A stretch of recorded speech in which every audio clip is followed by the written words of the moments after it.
Welcome to the Deep Dive. Today, we're hitting on something I bet, well, pretty much everyone has bumped into, right? Mm-hmm. That moment when you know exactly what you want to say. The thought is just crystal clear, but the words, they just vanish, leaves you feeling a bit stuck. Oh, absolutely. It's like you're reaching for something important, but your hands just slip. Yeah. And that gap between meaning and articulating, it can really knock your confidence. Exactly.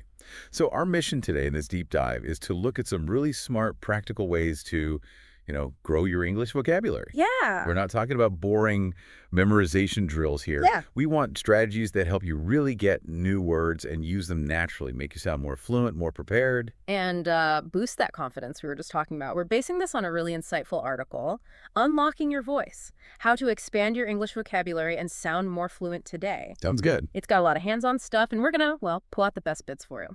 Okay, let's unpack the first big idea.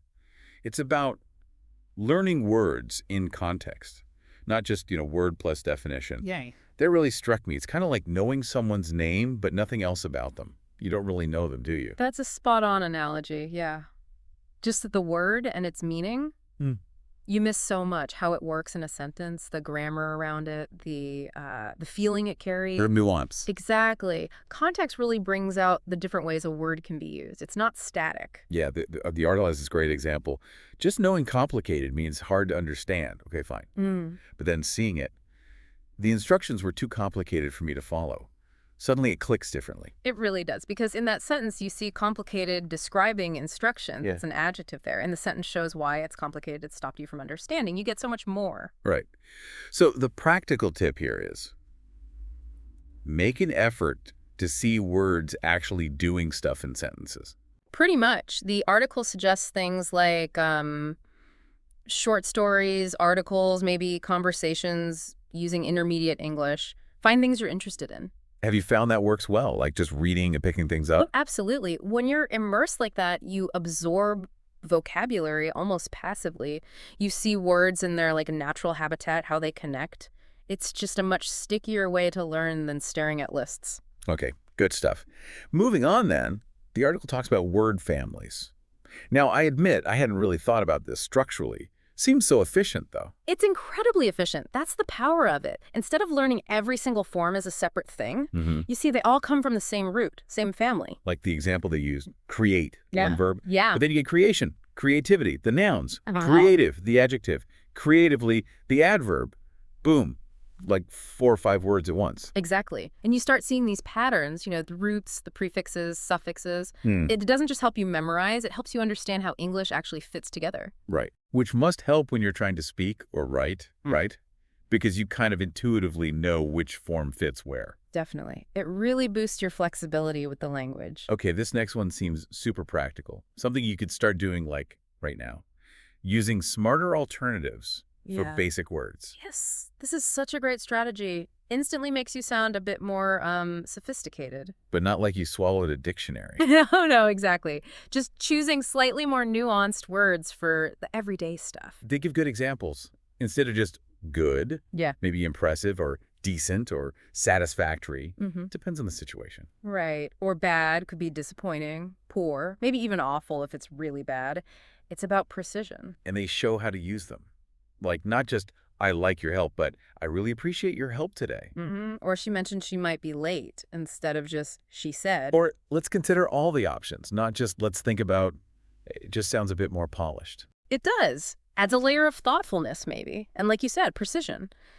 Appreciate carries more weight than just like. It gives you better tools to express exactly what you mean. Yeah, I can see that. Have you consciously tried doing that, swapping out basic words? I try to, yeah. Especially in writing, but even in speaking. It forces you to think a bit more about the exact shade of meaning you want to convey. Makes sense. Okay, Next up, immersion, which kind of builds on the context point, right? definitely. It's the idea that you really build vocabulary through exposure, reading, listening, watching, just soaking it in. Because you see words in all sorts of different places, news, stories, conversations. Exactly. And that variety really cements the meaning and usage in your head. You kick up on things like connotations, cultural stuff, things a dictionary just can't give you. So where should people look? The article mentions news sites like BBC, NPR. Yeah, good reputable sources, also fiction, blogs you like, whatever interests you, really. And for listening, podcasts, obviously, audiobooks. Yeah. Great options. And Mhm. watching YouTube, movies, TV shows, subtitles can be really helpful, especially at the start. They also have that bonus tip. Keep a word bank, like a list of new words you find. Yes. And crucially, review it. They suggest weekly. Writing down the word, maybe the sentence you found it in, why it seemed interesting, that helps. Do you do that? Keep a list. I used to more formally. Now it's maybe more mental notes or jotting things down digitally. But the principle's the same. Capture it and revisit it. Otherwise, it just floats away. Right. Okay, now this sounds interesting. The 5-day word challenge gives it a bit of structure. Yeah, it's a nice way to build momentum. Makes it feel active, not passive. So the idea is learn 5 new words a day, Mm-hmm. then write each one in a sentence, say it out loud. And this seems key. Try to use at least 3 of them in a real conversation that day, That's the part that really makes it stick. Using them. and then review the next day. Yep. Learn, apply, review. That cycle is really effective. Forcing yourself to use the words, even if it feels a bit clunky at first, that's what gets them into your active vocabulary. Okay, another technique. Connecting words to images or emotions. Makes sense, memory-wise. Totally. Our brains love vivid stuff, emotional stuff. Linking words that way creates stronger connections, more memorable. Like their examples. Gloomy, you instantly picture a dark, rainy day. Yeah, or excited, that feeling on your birthday morning. It's visceral. Have you used that? Like consciously picturing things. I find it really helpful, especially for abstract words like serendipity. I might picture a specific lucky find I had. That feeling makes the word stick better than just the definition. The article suggests drawing little pictures or using emojis or linking to personal stuff. All good ways to make that connection stronger, whatever works for you. Then there's mnemonics and stories. Classic memory aids. And they work, because our brains are good at remembering stories, even silly ones and weird associations. Mnemonics are those little tricks, right? Yeah, mental shortcuts.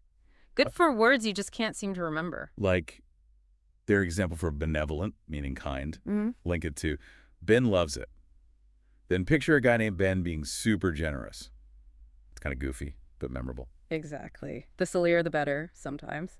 And weaving words into tiny stories, same idea. Makes them much stickier than just repeating them over and over. Okay, so you've learned all these words. Mhm. Now you actually have to use them when you speak.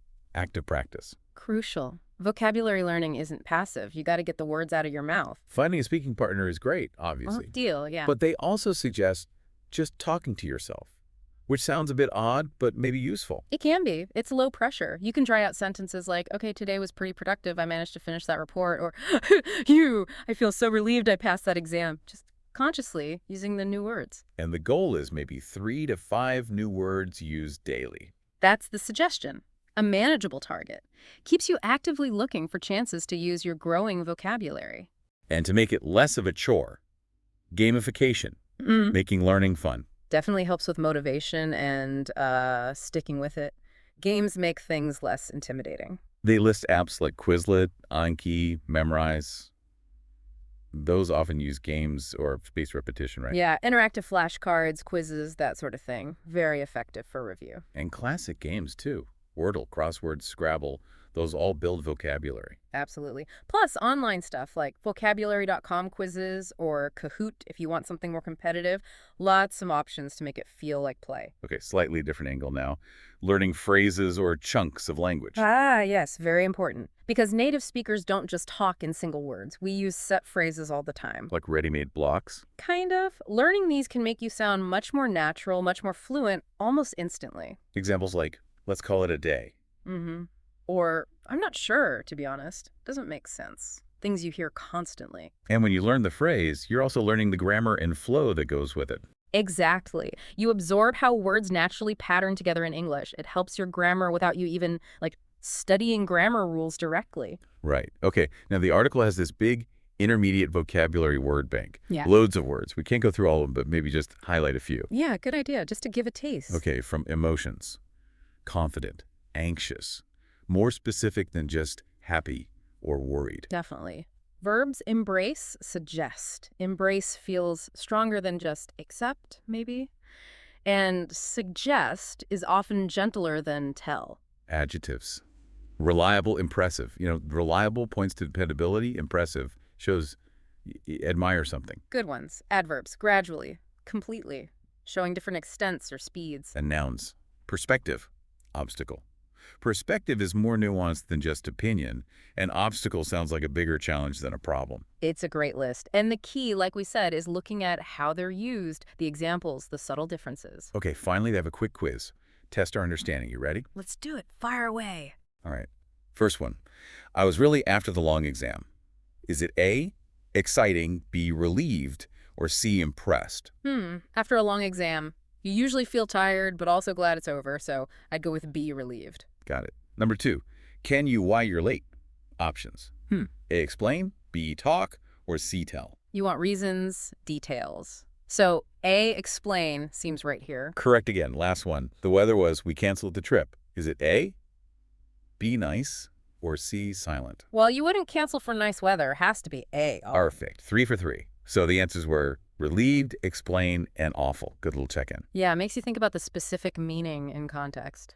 So wrapping this up, the big takeaway from the article's final thoughts seems to be that building vocabulary is, well, it's a process, a journey. Gradual but rewarding. They use that nice analogy, planting a garden. Right. Takes time, effort, patience, but the result is worth it. And each new word is like another plant, another flower, adding richness to how you express yourself, gives you more tools. And it's not just about knowing the words, is it? It's understanding them, using them, repeating them until they stick. Absolutely. Understanding, using, repeating, that's the cycle. And being consistent, not aiming for perfection right away. So important. Don't get discouraged if you forget things. Just keep at it. Keep learning. Keep practicing. Celebrate the small wins. Okay, so here's a final thought for you, something to maybe chew on, inspired by the article. Okay. How might things change if you consciously tried to weave just 1 or 2 new words into your conversations each day? Just small steps. How might that subtly shift how you interact, how you feel about communicating? What doors could that open up? Interesting question. Definitely something to think about until our next deep dive.